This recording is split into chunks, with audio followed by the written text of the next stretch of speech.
Assalamualaikum warahmatullahi taala wabarakatuh. Saya dari sektor utara, Gus. Nama saya Yanto dari Gumuk. Ini sebelum guru saya meninggal atau wafat, pernah mewasiatkan satu kitab yang berjudul Sangkan Paraning Urip atau Sangkan Paraning Dumadi. Nah, ilmu Sangkan Paraning Dumadi itu tertera di sana, Gus. Ada martabat 7 yang disebut dengan la ta'yun. Dalam kitab Sirul Asror disebut waton asliun.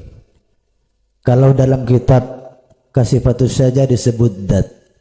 Nah, tadi sempat disinggung sama Gus Muhlason bagaimana cara menyempurnakan tentang kehidupan dan kematian agar ruh kita tidak sesat jalan. Mohon penjelasannya, Gus. Terima kasih. Assalamualaikum warahmatullahi wabarakatuh.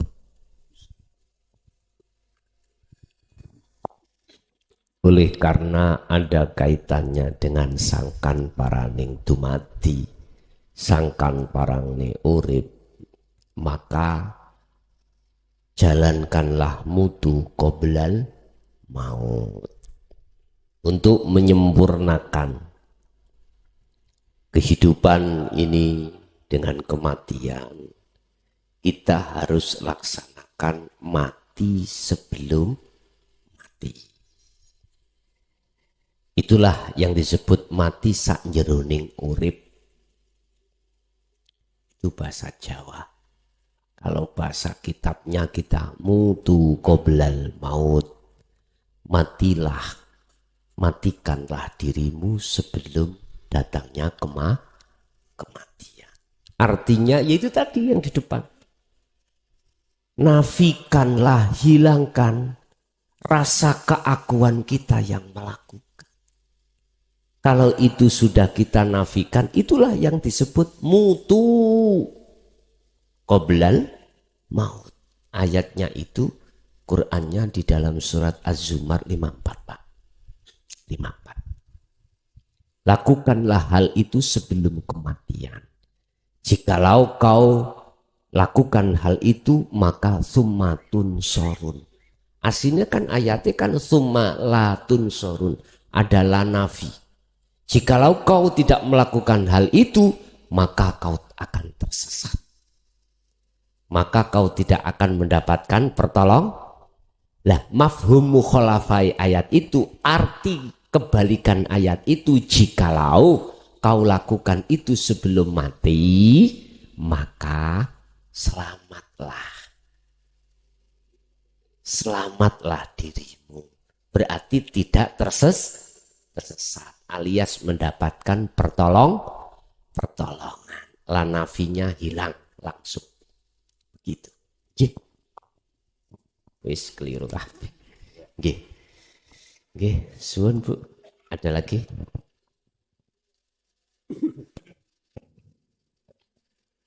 Assalamualaikum warahmatullahi wabarakatuh.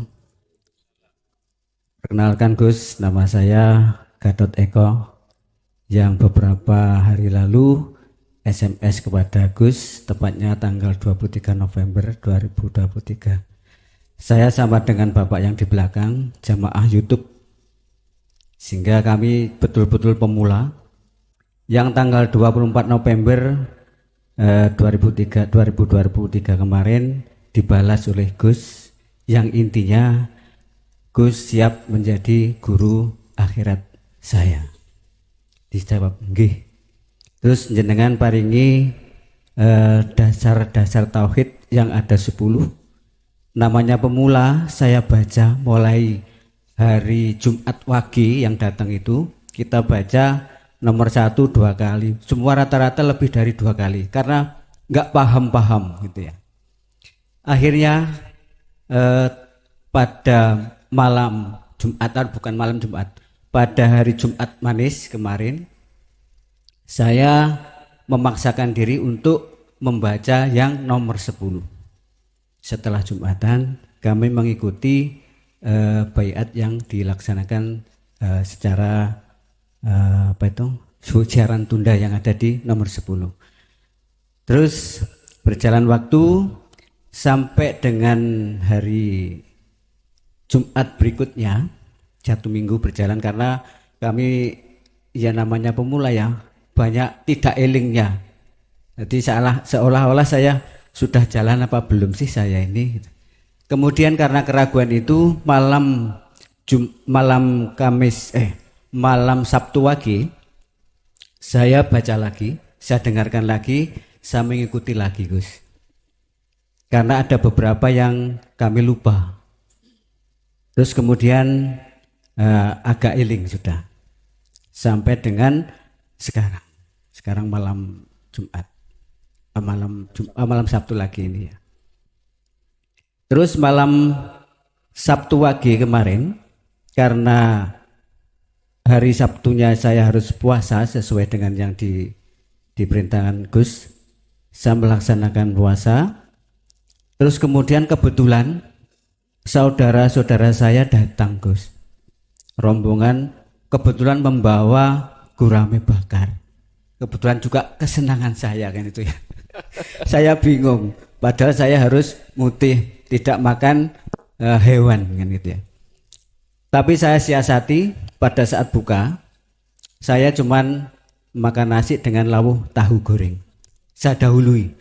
Setelah itu saya maghriban, setelah isya, alasan saya biasa makan setelah isya, Dek. Kita makan bareng-bareng setelah isya. Karena harus menghormati tamu, saya terpaksa juga makan ikan tadi, Gus. Terus pertanyaan saya, Gus, yang pertama, apakah laku saya tadi sudah dibenarkan atau kurang benar atau perlu diulangi lagi? Kami siap misalnya harus baiat lagi, kami juga siap. Terus kemudian yang kedua, di dalam dzikir Sirul Asrol itu ada 3 pos. Yang pertama Su'aul Basirah, kemudian ada Ainul Basirah dan Hakul Basirah. Dari pos-pos tadi Gus, apakah secara ladunia atau Gusti Allah sendiri nanti yang akan menuntun kita dari pos 1, kedua dan ketiga, atau kita ada amalan-amalan lagi yang harus kita laksanakan untuk meningkatkan dari pos ke pos tadi. Terus kemudian yang ketiga, kami tadi juga belum paham tentang air. Air itu tidak akan bisa memberikan kesegaran dan tidak akan bisa menghilangkan dahaga kalau tidak karena Allah. Iya, saya paham.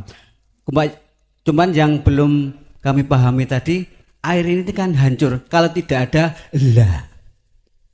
Kalau tidak ada lah, ini akan hancur. Lah ini apakah ini Gusti Allah ini itu Gus? Lah ini.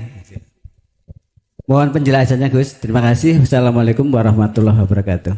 Waalaikumsalam warahmatullahi wabarakatuh. Matur suwun. Pertanyaan yang pertama, apakah laku saya tadi sudah benar? Sudah. Gak usah diulang lagi, beat itu sudah enggak. Tinggal jenengan iki berkholwat baik secara umum maupun khusus. Umum yang dimaksud jasmani berinteraksi terhadap urusan dunia. Ruhaniyah hati tetap berzikir. Sirul Asrar di Su'aul Basirah. Lah, pertanyaan yang kedua, apakah ada aurat lain untuk memindahkan pos 1 ke pos kedua? Tidak, Pak.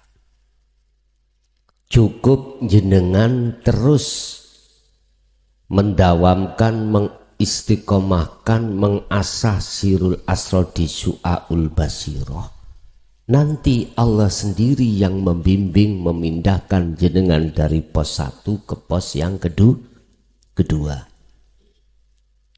Lebih-lebih saat jenengan kholwat secara khusus. Ini harus saya ingatkan. Dikatakan kholwat khusus, jasmaniah sampean sudah tinggalkan, sudah tidak ada kesibukan urusan dunia. Ini Allah tetapkan di dalam surah Al-Insan 26. Wa minal laili fasjud lahu fasabbihhu lailan tawilan. Sepertengah malam. Berarti sepertengah malam, yes, kira-kira jam 11 ke atas malam. Kan dibagi 2 malam itu. Sekarang maghrib surupi srengenge itu jam berapa? Jam 6. Oke. Kita hitung jam 6 sampai datangnya fajar shotting. Ada yang mengatakan tulu usamsi berarti munculnya srengenge. Kita memakai yang datangnya fajar shotting berarti subuh. Subuh jam berapa? Jam 4. Oke. 6, 7, 8, 9, 10, 11, 12, 1, 2, 3, 4. 10 dibagi 2 berarti 5. Kita hitung lagi. 6, 7, 8, 9, 10, 11. Berarti di atas jam 11 itu kita kholwat. Cuman yang perlu kami ingatkan, ketika jenengan kholwat khusus ini rentan Allah itu nguji jenengan rohaniyah diperjalankan di dunia mukasafah. Rentan. Bisanya kita selamat tetap fakotis tamsaka bil urwatil wuthqa lam fisamalah. Tali Allah itu pegang. Wasilah itu sampean pegang. Wasilah itu tali. Talinya ruh pada Allah. Mana imanul haq? Iman yang benar berarti ihsan. Mana berarti imane ati sampeyan terhadap apapun itu hanyalah Allah yang berperan. Berarti ketika saat dimasukkan alam malakut ketemu para malaikat, hati jenengan madepe menyang Allah. Alam jabarut dihadapkan begebluk, tahu begebluk ya? Bangsane jin, iblis. Tetap sampai harus menghadap melihat hidup hidup itu adalah Allah. Lahut kekasih Allah sama. Di alam surga, alam neraka, alam barzah bertemu terhadap leluhur tetap hati sampai harus mandang Allah. Itu Anda akan selamat. Sampailah nanti pada musyahadah. Berarti persaksian yang benar. Leburlah kita semuanya pada saat itu. Urusan ini terjadi. Apakah akal ini dilepas Allah atau tidak, terserah. Dilepas bisa jadi jenengan iki tertidur berarti lewat mimpi. Tidak dilepas berarti keadaan sadar jenengan ini. Seperti mi'rajnya Rasulullah ketika saat beliau dipanggil Allah ke Sidratul Muntaha. Hanya itu yang ku pesan. Lah, yang ketiga apakah iki wujudnya? Iya. Wis tak jawab iya ngene iki. Sampai ya wis penak. Jangan dilihat dengan ainul basyariyah, mata doir. Mesti jenengan ngomong kosong nanti. Lihatlah dengan ainul basirah, iman. Baru Sing wujud akhirnya gak wujud, sing gak wujud akhirnya yaiku sejatine wujud. Maka ainul basyariyah secara syariat membikin satu pedoman wujude Allah iku kita akan tahu lewat tanda-tanda wujude Allah yaitu sing diwujudke. Dunia dan seisinya itu yang mewujudkan Allah. Dengan adanya wujudnya dunia seisinya iku tetanda adanya Allah.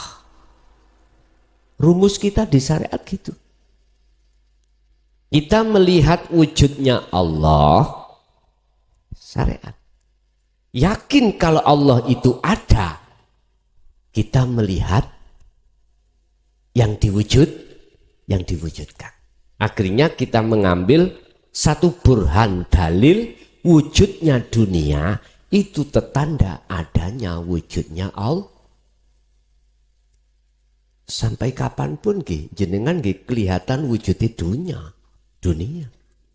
Tapi bagaimana mereka yang sudah di ahli syuhud atau sudah makrifat kebalik? Wujudnya Allah nyata. Itu sebagai tanda bukti ketidakwujudnya selain Allah. Nah, kebalikan itu. Memang itu rumusnya.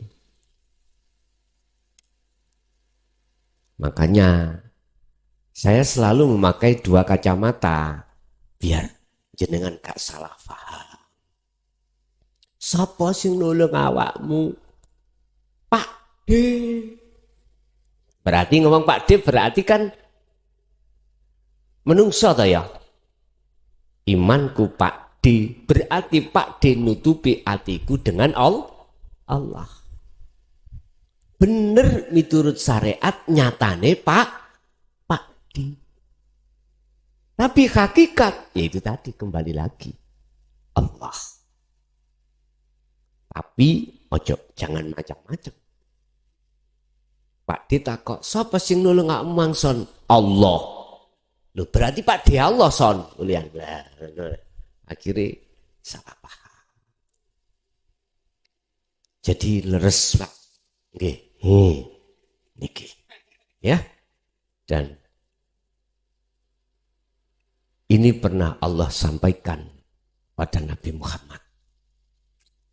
Idza sa'alaka ibadi anni wa inni qaribun. Muhammad, jikalau hambaku tanya tentang aku Muhammad. Jawaban. Ini qaribun. Aku iki dekat. Dekat apa? Mboten jauh. Bagi siapa Allah itu dekat? Bagi mereka yang sudah terlibat di dalam tauhid la ilaha illa anta wa ana. Anta kan dekat, kamu. Lah gitu dah. Huwa, dia. Dia berarti jauh. Allah, nama apa lagi? Lah saya lo nggak pernah rupane Desi Ratnasari. Lah kok aku dikatakan cinta nang Mbak Desi. Mohal. Lah wong aku gak tahu ketemu Mbak Desi. Wonten jenenge Mbak Desi. Ngapunten ganggu ada.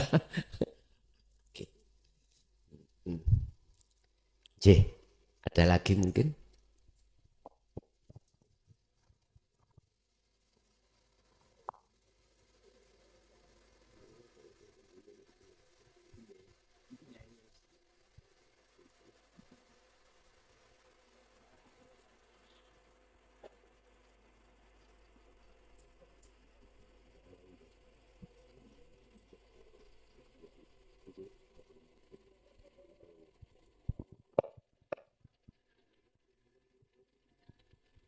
Oke, masih ada. Model ngeten nggih monggo, model ngeten nggih monggo. Mana yang mudah sampean? Gitu nggih. Fa aina man tuwallu fa thamma wajhullah. dimanapun kau menghadap, mengarah, di depanmu ada wajah Allah. Ini jengkel itu Pak ya.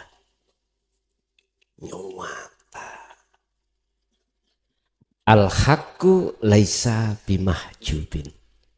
Allah itu al-haq, tidak bisa ditutupi dengan suatu apapun. Itu Allah. Ditutupi ini. Lah iki ngene. Sampun cukup? Cukup nggih? Nggih. Bapak Ibu hadirin jamaah rahimakumullah. Itulah apa yang telah diberikan Allah terhadap kita. Semoga menjadi satu pemahaman ilmu yang bermanfaat terhadap laku kita saat di dunia ini dan menjadikan satu buah ilmu yang barokah terhadap anak keturunan kita ila yaumiddin. Lahumul Fatihah.